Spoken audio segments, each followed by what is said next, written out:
बिस्मिल्लाहिर्रहमानिर्रहीम। अस्सलाम वालेकुम नाज़रीन, आप यूट्यूब चैनल देख रहे हैं। मैं इमरान खान हूँ। इमरान खान साहब का जेल से स्टेटमेंट आया और काफ़ी दिनों के बाद स्टेटमेंट आया। उनकी मुलाकातें बंद की हुई थी और 5 अगस्त का एहतजाज गुजर गया। 6 अगस्त को एक स्टेटमेंट इमरान खान साहब का था, लेकिन अब 14 अगस्त तक के लिए कोई स्टेटमेंट बाहर नहीं आ पाया। और उसके बाद अब इमरान खान साहब का एक बयान कल रात गए जो है वो बाहर आया अपने एक वकील के ज़रिए से। 6 लोगों ने मिलने के लिए जाना था, लेकिन मुलाकात नहीं होने दी गई। खास तौर पे पाकिस्तान की मिलिट्री एस्टेब्लिशमेंट ने इस बात का बंदोबस्त किया है कि सलमान अकरम राजा साहब की इमरान खान साहब से मुलाकात ना हो पाए। सलमान अकरम राजा साहब को इमरान खान साहब खास तौर पे मिलना चाहते हैं। उनके जरिए से वो पार्टी के जो रियल मामला आते हैं उनको चलाना चाहते हैं, लेकिन सलमान अकरम राजा साहब को मिलने नहीं दिया जा रहा। बहुत सारे और लोग हैं वो भी नहीं मिल पा रहे। बहरहाल एक वकील अंदर गए, वो मिलकर वापस आए और उन्होंने बताया कि इमरान खान साहब ने क्या कहा। अब उनके जरिए से मालूमात इमरान खान साहब तक पहुंची हैं। टीवी है नहीं उनके पास और अखबारात भी उनको नहीं दिए जा रहे, तो बाहर की मालूमात इमरान खान साहब के पास नहीं है। और जो मालूमात इमरान खान साहब को दी गई वो इसी तरह मिलनी थी कि वकील मिलने के लिए गया, उसने कोई बात बता दी। अब वो इतनी लंबी मुलाकात तो है नहीं जिसमें इमरान खान साहब को सारी सूरत हाल बताई जाए और एक एक चीज़ पे जवाब लिया जाए। फिर एक ही बंदा मिलने गया है, अगर 2 4 5 लोग मिले तो फिर वो आपस में जब बात करते हैं, डिस्कशन होती है, तो ज़्यादा चीज़ें बाहर आती है। बहरहाल जो इमरान खान साहब का बयान उनकी पार्टी ने जारी किया है उनके अपने ट्विटर अकाउंट पे, वो मैं आपको बता देता हूं कि इमरान खान साहब ने जेल में क्या कहा। मेरा अपनी पूरी कौम, अपने कारकुनान और पार्टी क़यादत को पैगाम है कि आपका कप्तान आज भी सीना तान कर खड़ा है, आपने घबराना नहीं है। लो जी, इमरान खान साहब तो वहीं पे खड़े। यहां पे सुहेल बड़ा इसने कॉलम लिख दिया, आर्मी चीफ ने ख्वाहिशात का इजहार कर दिया, डीजीआई एसपीआर से नीचे तक सब माफी का मुतालबा कर रहे हैं। पाकिस्तान के टीवी चैनल पे हर तरफ माफियों के मुतालबे हो रहे हैं, माफी मांगेगा नहीं मांगेगा, वो उधर ही खड़ा है। मेरा अपनी पूरी कौम, अपने कारकुनान और पार्टी की आदत को पैगाम है कि आपका कप्तान आज भी सीना तान कर खड़ा है, आपने घबराना नहीं है। ये जी इमरान खान। पार्टी के रहनुमा और कारकुनान को 5 अगस्त के बाद 14 अगस्त को भी मुल्क भर में निकलने पर खराज तहसीन पेश करता हूं। हालिया एहतजाजी तहरीक के नतीजे में हुई गिरफ्तारियां हों या 9 मई फॉल्स फ्लैग पर कैंगरू कोर्ट्स की गैर मुनसिफाना सजाएं, ये फस्तायत है, मगर इस सब के बावजूद आपने किसी सूरत हौसला नहीं हारना। जुल्म और बर्बरियत के इस तूफान के सामने डट जाना है। मैं खुद इस जेल की काल कोठरी में कैद रहकर भी अपनी कौम की हकीकी आज़ादी की जंग लड़ रहा हूं, और जब तक अपनी कौम को गुलामी की जंजीरों से आज़ाद नहीं करवा लेता, इसी तरह डट कर खड़ा रहूंगा। मुझ पर एक बार फिर मुकम्मल तौर पर कैद तन्हाई नाफिज कर दी गई है। अहले खाना और वकला से भी मुलाकात बंद करवा दी गई है, जबकि बैरूनी दुनिया और हालात हादरा से बेखबर रखने के लिए हर जरिया मालूमात, चाहे वो टीवी हो या अखबार हो, मुकम्मल तौर पर बंद कर दिया गया है। यही गैर इंसानी सलूक बुशरा बीबी के साथ भी रवा रखा जा रहा है। हमारी मुलाकात भी बंद करवा दी जाती है। मेरे अहले खाना की तरफ से भेजी गई दर्जनों किताबों में से गुज़िश्ता 2 माह में सिर्फ 4 किताबें फराहम की गई हैं, बाकी सब किताबें जब्त कर दी गई हैं। जाती डॉक्टर तक रसाई भी तवील अरसे से बंद है, ताकि सेहत का मेरा बुनियादी इंसानी हक भी सलब कर लिया जाए। अपने किसी भी सूरत जुल्म और जबर के सामने सर नहीं झुकाना। याद रखें, अंधेरी रात जितनी भी तवील हो, उसकी सुबह जरूर तलू होती है। इस जुल्मत की रात का खात्मा करीब है। इंशाअल्लाह इंसाफ और आज़ादी का सूरज जल्द तुलू होगा। मुल्क भर में तूफानी बारिशों और सैलाबी सूरत हाल से कीमती इंसानी जानों के ज़िया का इंतहाई अफसोस है। इस मुश्किल वक्त में तमाम कौम को बढ़ चढ़ कर रेस्क्यू एंड रिलीफ मुहिम का हिस्सा बनना चाहिए। इमरान खान साहब ने ये बातें की है। इसके अलावा इमरान खान साहब ने पंजाब में अपोजिशन लीडर की नामजदगी के लिए 5 नाम मांगे हैं कि 5 लोगों के नाम दिए जाएं, जिनमें से एक को इमरान खान साहब नामजद करेंगे कि जनाब ये पंजाब का अपोजिशन लीडर होगा और ये आगे काम करेगा। लेकिन अभी ये पाकिस्तान तहरीक इंसाफ ने इसको अनाउंस नहीं किया, लेकिन ज़राए से खबर आई है कि इमरान खान साहब ने कौमी असम्बली में अपोजिशन लीडर के लिए महमूद खान अचकजई साहब को नामजद कर दिया है। और बहुत सारे लोग जो है पाकिस्तान तहरीक इंसाफ में वो बेचारे पर तोड़ रहे थे कि उमर अयूब साहब के बाद वो बन जाएंगे, किसी को लगता था वो बन जाएगा। तो बहुत सारे लोगों ने पर तोले हुए थे कि वो अपोजिशन लीडर बनेगा। जब उमर अयूब साहब बन रहे थे तब भी बहुत सारे लोगों ने पर तोले थे, बड़े लोग जोर लगा रहे थे। शेर अफजल मरवत साहब की भी एक ख्वाहिश थी, मैंने उसका तस्करा भी किया था कि वो बनना चाहते हैं अपोजिशन लीडर, और भी बहुत सारे लोग बनना चाहते थे। लिहाजा अभी भी बहुत सारे लोग बनना चाह रहे थे, लेकिन इमरान खान साहब ने महमूद खान अचकजई का नाम दिया है। महमूद खान अचकजई साहब वो आदमी हैं जिन्होंने बड़ी ज़बरदस्त तरीके से इस ड्यूरेशन में, टाइम ड्यूरेशन में, जो 8 फरवरी का इलेक्शन हुआ 2024 में, उसके बाद से अब तक उन्होंने एक अच्छे अपोजिशन लीडर का किरदार अदा किया है। साथ ही साथ महमूद खान अचकजई साहब ने पाकिस्तान तहरीक इंसाफ को कहा था कि अगर आप सारे मुझे हलफ दे देना कि आप में से कोई भी एस्टेब्लिशमेंट से रब्ता नहीं करेगा या उनकी बात नहीं मानेगा, तो मैं गारंटी करता हूं कि ये लोग घुटने पे आएंगे। ये माजी में इस तरह के दावे करते रहे हैं। बहरहाल महमूद खान अचकजई साहब को नामजद किया गया, लेकिन पार्टी ने अभी इसको जारी नहीं किया। मेरे ख्याल में पार्टी ये चाहेगी कि इमरान खान साहब से मुलाकात की जाए और कोशिश की जाए कि पार्टी के अंदर से कोई नाम लिया जाए। दूसरा, पार्टी ये भी चाहती है कि ज़िमनी इंतखाबात में पार्टी हिस्सा ले, जबकि इमरान खान साहब का मौक़िफ़ ये है कि जिन लोगों ने वफादारी निभाई है वही इन सीटों के मालिक हैं। ज़बरदस्ती उनसे ये सीटें छीनी गई हैं, उनकी जगह पे किसी और को टिकट देना ये एक ज़्यादती है और ये सरेंडर करने के मुतरादिफ है। हम इन फैसलों को मानते ही नहीं हैं, और जब अपने उम्मीदवार हम खड़े करेंगे तो ये इन फैसलों को मानने के मुतरादिफ होगा। अब एक सोच ये है। दूसरी ये है कि कभी भी मैदान खाली नहीं छोड़ना चाहिए, और पीटीआई के पास कोई बंदों की कमी नहीं है। अगर एक बंदा हटाएंगे तो दूसरा आएगा, दूसरे के बाद तीसरा आएगा। तो एस्टेब्लिशमेंट को यह पता चलना चाहिए कि हर जगह पाकिस्तान तहरीक इंसाफ मज़ामत कर रही है या मुकाबला कर रही है। तो दूसरी सोच ये है। दोनों चीजें मैंने आपके सामने रख दी। अभी इमरान खान साहब का ये हतमी फैसला होगा, उस हवाले से इमरान खान साहब ने कोई मौक़िफ़ बताया है जो पार्टी को बताया गया। अब पार्टी जो फैसला करेगी वो फिर आपके सामने अगले चंद दिन में आ जाएगा। नाज़रीन, अडयाला जेल में इमरान खान साहब की बहनों को भी नहीं जाने दिया गया, क्योंकि जो भी सख्त पैगाम होता है वो इमरान खान साहब अपनी बहनों के जरिए से बाहर भेजते हैं, और जब कोई सख्त पैगाम बाहर आता है तो उसके सख्त किस्म के असरात भी होते हैं। लिहाजा उनकी बहनों को इमरान खान साहब से मुलाकात करने नहीं दी गई। अडयाला जेल के बाहर पुलिस ने बहुत बदतमीजी की है, बड़ी गालम गलोच हुई, कारकुनों को लाठीचार्ज किया गया, उन्हें उठाकर वैनों में डाला गया और फिर उन्हें बाकायदा गिरफ्तार करके वहां से ले गए। मुझे लगता है कि ये जो बदतमीजी की गई है जेल के बाहर, ये बदला लिया जा रहा है उस दुर्गत का या उस इज्जत अफजाई का जो जापान में टिकटॉकर्स की हुई है पाकिस्तानियों के हाथों। क्योंकि पाकिस्तानियों ने जापान में टिकटॉकर्स की बड़ी टका के इज्जत अफजाई की है, और यानी ये इनको इस सूरत का सामना क्यों करना पड़ रहा है? जाली हुकूमत है ना, इनके पास मैंडेट नहीं है तो लोग रिएक्ट करते हैं। अगर कोई हुकूमत मैंडेट के साथ हो और वो जाए और उनके ऊपर लोग ऐसे करें तो हमेशा उसकी मजम्मत करनी चाहिए। लेकिन ये लोग, इनके पास मैंडेट ही नहीं है, और जब मैंडेट नहीं है तो लोग रिएक्ट करते हैं कि जब इनको तो हमने वोट ही नहीं दिया, ये कहां से हमारे पैसों से फिर रहे हैं, हमारे पैसे लेकर कहां पे घूम रहे हैं। तो वो उनको ऐसे देखते हैं जैसे कोई चोर जा रहा है, फिर वो इनके साथ ज्यादती करते हैं। बहरहाल, और दूसरा जो माफी वाली एक ख्वाहिश का इजहार किया गया या करवाया गया सुहेल वड़ाइच साहब के जरिए से, उस ख्वाहिश की जो दुर्गत बनी है, उसके बाद ऐसा लगता है कि अडयाला के बाहर बदला लिया गया, कारकुनों को मारा कुटा गया, उन्हें घसीटा गया, गाड़ियों में डाला गया, उन पर तशद्दुद किया गया, फिर उन्हें गिरफ्तार कर लिया गया, बल्कि यह भी कहा जा रहा था कि इनको थाने जाके फिर मारो। अब ये एक जुल्म है। देखिए, कायदे आज़म की तस्वीरें लेकर लोग निकलते हैं, लोगों पे मुकदमा दर्ज हो जाते हैं, कितनी अफसोसनाक बात है। इमरान खान साहब की बहनें वहां पे मौजूद रही सारा दिन, उन्होंने बड़ी कोशिश की कि इमरान खान साहब से उनकी मुलाकात हो जाए, लेकिन उनकी मुलाकात इमरान खान साहब से नहीं करवाई गई। और अलीमा खान साहब ने कहा कि हम अपने भाई के लिए परेशान हैं, कोई शौक से तो हम यहां बैठने नहीं आए। मैंने अली अमीन गंडापुर को कॉल की है और अली अमीन गंडापुर को कहा कि आप उनसे बात करें, क्योंकि गंडापुर साहब की तो एस्टेब्लिशमेंट से रोजाना की बुनियाद पे बातचीत होती है, ऑपरेशंस के मामलात पे भी होती है, क्योंकि गंडापुर साहब ऑपरेशन करवा रहे हैं खैबर पख्तूनख्वा में। इमरान खान साहब ने मना किया, फिर भी चल रहा है। जब उन्हें ज़रूरत होती है तो वो बताते हैं जी कर्फ्यू लगा दो, वो कर्फ्यू लगवा देते हैं। फिर अभी जो फ्लड्स आए हुए हैं उनके मामलात में भी राब्ता तो गंडापुर का रहता है। तो इस पर उन्होंने कहा जी हमने गंडापुर से कहा कि आप उनसे बात करें। गंडापुर ने कहा कि मैं बैरिस्टर सैफ से बात करता हूं।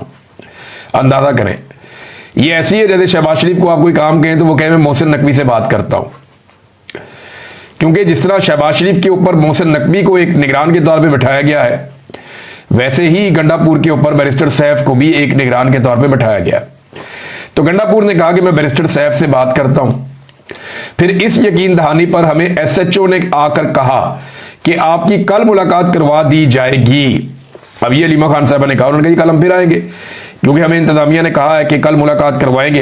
अब देखते हैं कल पाकिस्तान तहरीक इंसाफ के लोग आते हैं या इमरान खान की बहनें आती हैं तो उनकी मुलाकात करवाई जाती है या नहीं करवाई जाती।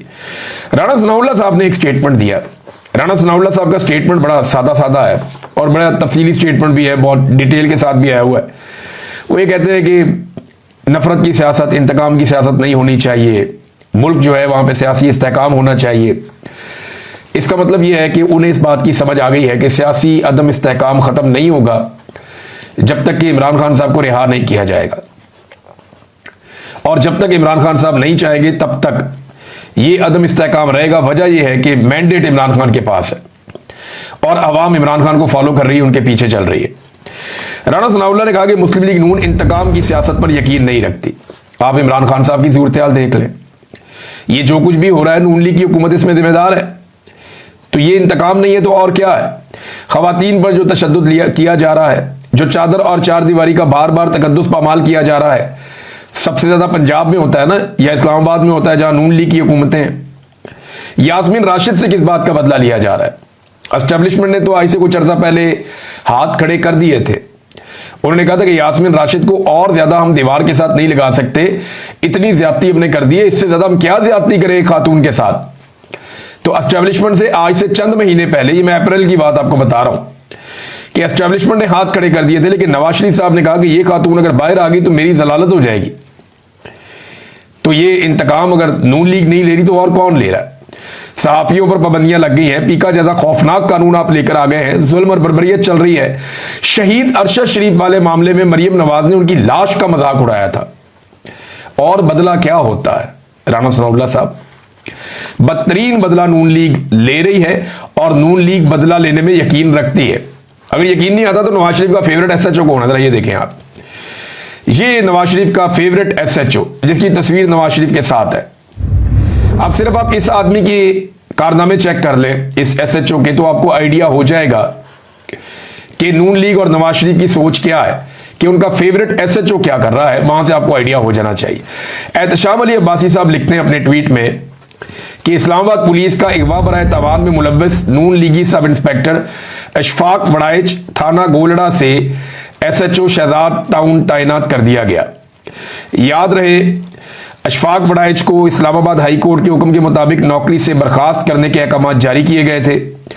इन पर इल्जाम था कि उन्होंने गौरी टाउन से एक शहरी को अगवा किया, 9 माह इसे हब्से बेजा में सीआईए सेल में रखा, 10 लाख रुपए तावान मांगा और मामला 5 लाख में तय पाने के बाद दीदा दलेरी से थाना सेक्रेटेरिएट में रकम वसूल करके वालिद के हवाले किया, जिसकी सीसीटीवी फुटेज हाई कोर्ट में मोहसिन अख्तर कियानी साहब की अदालत में पेश की गई, जिस पे इनके खिलाफ अदालत ने एक्शन लिया। बस यही नहीं, अशफाक वड़ाइच के कारनामों की एक तवील फहरिस्त है। एक मरतबा डिस्ट्रिक्ट कोर्ट ने एक मुकदमे में पाकिस्तान तहरीक इंसाफ के वर्कर्स को डिस्चार्ज किया, मगर अशफाक वड़ाइच ने अदालती अहकामात को पसे पुश्त डालकर जुडिशल कम्प्लेक्स के बाहर इन्हें फिर से गिरफ्तार कर लिया और कवरेज करने वाले सहाफियों को भी धमकियां लगाई, पीछे हट जाओ नहीं तो तुम्हें एहतजाज केस में गिरफ्तार करवा दूंगा। इसके अलावा एयर कोमोडोर सज्जाद हैदर और उनकी बेगम से भी इसी अशफाक वड़ाइच ने खुल्लम खुल्ला बदतमीजी और गालम गलोच की थी और गिरफ्तारी की धमकियां भी देता रहा। एक मजीद वाकया आपको याद होगा कि पाकिस्तान तहरीक इंसाफ के कारकुनों खवातीन पे क्रैकडाउन के वक्त एक रात 1:30 बजे राणा सनाउल्लाह ने प्रेस कॉन्फ्रेंस की थी और कहा था कि पीटीआई की जेल में मौजूद खवातीन के साथ कोई बुरा सलूक नहीं हुआ। इस दिन दरअसल हुआ यह था कि एक इसी नून लीगी एसएचओ अशफाक वड़ाइच, जिसने पीटीआई की जेल में मौजूद खवातीन के साथ छेड़छाड़ की और उनको रेप की धमकियां दी, जिसके बाद वो वाकया बाहर लीक होता। इससे पहले राणा सनाउल्लाह प्रेस कॉन्फ्रेंस करने आया और उसको झूठ करार दे दिया। डॉक्टर मारंग बलोच भी इसी नून लीगी एसएचओ अशफाक वड़ाइच के थाने में कैद थी। डॉक्टर मारंग बलोच पर भी अपने 3 साथियों से मिलकर तशद्दुद किया। इस दौरान हामिद मीर के साथ भी इसी एसएचओ ने बदतमीजी की। शेख रशीद के मामलात भी इसी एसएचओ ने किए और शेख रशीद ने अदालत में इनके खिलाफ दरखास्त भी दी और उन्होंने कहा तुम्हें सबक सिखाने में आया हूं शेख रशीद को। रेड के दौरान पुलिस अमला 3 आईफोन, 3.25 लाख की रकम, 6 घड़ियां और मुलाजमीन के फोन भी छीन कर दे गए। इमरान खान साहब की अदालतों में पेशी के दौरान 7 आए वर्कर्स के बाहर पार्किंग में खड़े मोटरसाइकिल की तोड़फोड़ की वीडियो भी इशफाक वराइज की ही वायरल हुई थी। और पतंगबाजी के हवाले से इसी ने एक मज़ायका खेज ऐलान भी किया था मस्जिद से, जिसमें इसने कहा था जिसका बच्चा पतंगबाजी करता हुआ पकड़ा गया उसके बाप पर पर्चा दूंगा, सड़क के दरमियान खड़े करके जूते मारूंगा और उसका घर भी तोड़ दूंगा। बड़े कारनामे हैं जनाब, ये अगर बदला नहीं है तो और क्या है। और ये मियां नवाज शरीफ साहब का फेवरेट SHO है, फोटो भी मियां साहब के साथ है। दोनों के चेहरों की जो खुशी है ना वो देखने के लायक है। अब ये तो था नवाज शरीफ साहब का SHO। नाज़रीन एक चीज आपके सामने और रखता हूं, SIFC, इसको लोग कहते थे सफेद हाथी है, इसको लोग कहते थे लंगड़ा घोड़ा है। इसके बारे में लोग कहते हैं कि ये बना तो लिया पाकिस्तान के फील्ड मार्शल आसिम मुनीर साहब ने और बड़ी ख्वाहिश के साथ बनाया था और पूरी कोशिश की इसको कामयाब किया जाए, लेकिन इसने नाकामी के वर्ल्ड रिकॉर्ड कायम कर दिए हैं SIFC ने। यानी जिस चीज को हाथ लगाते हैं, यानी हीरे और सोने को हाथ लगाता है तो मट्टी कर देते हैं। हालात आप यहां से चेक करें कि मुल्क में सरमायाकारी 50 साल की कम तरीन सतह पर पहुंच गई। इस इदारे ने सरमायाकारी लेकर आनी थी। मुल्क की तारीख में पहली बार 50% कपास की फैक्ट्रियां गैर फाल हो गई। इस इदारे ने पाकिस्तान में ज़राअत को ठीक करना था। किसान इतना परेशान माजी में कभी नहीं था जितना अब परेशान है। इस इदारे ने किसान की हालत बदलनी थी। सियाहत के मामला को इन्होंने बेहतर करना था, अपने हाथ में ली। सियाहत कहां से कहां पहुंच गई। इंडस्ट्री, सियाहत, मुल्क के हालात, हर चीज जो SIFC से जुड़ी हुई है वहां पे एक बड़ा फेलियर है। हत्ता कि जो सेंट्रल कॉन्ट्रैक्ट का ऐलान हुआ खिलाड़ियों के, कोई भी खिलाड़ी ए कैटेगरी का अहल नहीं हो सका और ए कैटेगरी खत्म हो गई। बाबर और रिजवान की भी तनजली हो गई। अब नाज़रीन मैंने आज से कुछ अर्सा पहले क्रिकेट का बाइकआउट कर दिया था मोहसिन नकवी की वजह से कि एक इंतहाई नॉन प्रोफेशनल आदमी, उसकी ख्वाहिश के तौर पे उसको पाकिस्तान की मिलिट्री एस्टेब्लिशमेंट ने बिठाया हुआ है PCB के चेयरमैन के तौर पे। हालांकि उसे कख नहीं पता PCB का, पाकिस्तान क्रिकेट बोर्ड की उसको अलीफ बे भी नहीं पता, ना उसने कभी जिंदगी में क्रिकेट खेली है, ना उसको क्रिकेट की समझ है। कहां एक प्रोफेशनल प्लेयर था यहां पे और कहां पे एक ऐसा आदमी जो नाबल्द है बिल्कुल इस खेल से। अब देखिए ना, पाकिस्तान के बाद दुनिया के बेहतरीन बॉलिंग अटैक भी है, बहुत अच्छे बॉलर्स हैं, बड़े तेज बॉलर्स हैं, स्विंग बॉलर्स हैं, सीम बॉलर्स हैं, बड़ी अच्छी बॉलिंग करते हैं। मैं आपको 4-5 नाम भी ले सकता हूं इस वक्त जितने बेहतरीन बॉलर्स हैं। अब वो शाहीन अफरीदी है, नसीम शाह है, दूसरा है वो रऊफ है, एक दो और तेज बॉलर हैं, बड़े अच्छे आपके टॉप के बॉलर्स हैं। फिर जब आप स्पिनर पे जाते हैं तो वहां पे भी आपके पास ऑप्शन है। दुनिया के बेहतरीन बैट्समैन भी आपके पास है, बहुत अच्छे नहीं लेकिन फिर भी अच्छे बैट्समैन है। फिर टीम आपकी जा रही है बिल्कुल नीचे। वो वजह क्या है? एक मनहूसत पड़ी हुई है, एक नहूसत है जिसके बादल छट ही नहीं रहे। मोहसिन नकवी को 2 महकमे मिले हैं, PCB बेहतरीन प्लेयर होने के बावजूद क्रिकेट का बेड़ा गर्क कर दिया। दूसरा मिला वजारत दाखिला, बेहतरीन सिक्योरिटी फोर्सेज होने के बावजूद, कुर्बानी का जज्बा होने के बावजूद पाकिस्तान के दाखिली मामलात में तबाही और बर्बादी फेरती। यानी इस आदमी को जहां पे आप लेकर जाते हैं ना, वहां पे ये आदमी तबाही फेरता है। बज़ाहिर तो यही अभी तक दिखाई दे रहा है। और नालायक कोई एक इकट्ठा नहीं किया हुआ है, नालायकों की पूरी एक फौज जफर मौज है। यानी अगर आप मुर्तजा वहाब को देखें, कराची में उन्हें मेयर बनाया गया था जबरदस्ती। हालांकि इलेक्शन वहां पे पाकिस्तान तहरीक इंसाफ जीती थी और जमात इस्लामी ने भी अच्छी सीटें निकाली थी। पीपल्स पार्टी तो ना 3 में ना 13 में, लेकिन जबरदस्ती पीपल्स पार्टी का मेयर वहां पे बनाया गया कराची में। और अब सूरत हाल ये है कि जब बारिश के अंदर पूरा कराची डूब गया तो वो ये कहता है जी मैं बारिश रुकने का इंतजार कर रहा हूं, बारिश रुकेगी फिर जाके हम देखेंगे। यानी 1.5 घंटे की बारिश के अंदर पूरा कराची डूब गया। लाहौर में तो चलो कई घंटे बारिश होती है, फिर जाके पानी इकट्ठा होता है, फिर वो पानी साथ साथ निकलता भी रहता है, काम होता रहता है। पेशावर में भी यही होता है, पानी इकट्ठा हो जाता है फिर निकल जाता है। लेकिन कराची के अंदर तो बेड़ा ही गर्क है, गाड़ियां जो है वो पानी के अंदर तैर रही होती हैं, हजारों गाड़ियां फंसी हुई हैं, लोग सड़कों पे परेशान हैं, लोगों की हालत पतली हो गई, घरों में पानी घुस गया, लोगों का करोड़ों अरबों का नुकसान हो गया। और वो कह रहे जी बारिश रुकेगी फिर मैं निकल के देखता हूं मैंने करना क्या है। एक से एक तोहफा मुसल्लत किया हुआ। वो गवर्नर है, वो नाच नाच के उसने रिकॉर्ड तोड़ दिए सारे। ऐसा नाचने वाला गवर्नर हमने अपनी जिंदगी में नहीं देखा था। लेकिन फैसल वाडा ने कहा कि उसके नट बोल्ट कसे गए, उसका कोई सॉफ्टवेयर भी अपडेट किया गया, पता नहीं क्या किया क्या नहीं किया उसके साथ। लेकिन ये लेकर आने वाले भी एस्टेब्लिशमेंट वाले ही हैं। और एस्टेब्लिशमेंट ने एक से बढ़ के एक तोहफा जो है वो पाकिस्तान पे मुसल्लत किया हुआ है। पाकिस्तान भर में नाजरीन इंटरनेट सर्विस मुअत्तल हो गई थी और उसका कोई रीज़न जो है वो अभी तक सामने नहीं आया। सामने आएगा, मैं आपके साथ शेयर ज़रूर करूँगा। पाकिस्तान टेलीकम्युनिकेशन कंपनी लिमिटेड की इंटरनेट सर्विस मुल्क भर में बंद होने की इतलात मौसूल हुई और ये तकरीबन शाम 4:30 बजे ये वाक़या हुआ कल। और इसमें जोंग के और जैज़ के इंटरनेट बंद थे। जैज़ ने वैसे भी पाकिस्तानियों से अरबों रुपए जायद वसूल कर लिए हैं, इनकी भी अपनी एक अलग स्टोरी है। पाकिस्तान में आवे का आवे ही बिगड़ा हुआ है ना, जिसके सिस्टम में अच्छे ताल्लुकात हैं वो आवाम से अरबों रुपया निचोड़ दे और फिर बिल बांट के खा लें। तो जैज़ के बारे में ये इतला आई थी कि उन्होंने मुख्तलिफ खबरों के मुताबिक कोई 6 अरब रुपए से ज़्यादा पाकिस्तानियों से बटोर लिए हैं इजाफी, और ये गैर कानूनी तौर पर लिए हैं। बहरहाल अभी इंटरनेट के हवाले से कुछ बहाली हुई है पाकिस्तान में जब मैं ये वीलॉग रिकॉर्ड कर रहा हूँ। बाकी तफसीलात आपके सामने बाद में रखूँगा। अब तक के लिए इतनी, अपना ख्याल रखिएगा, अपने इस चैनल का भी। अल्लाह हाफ़िज़।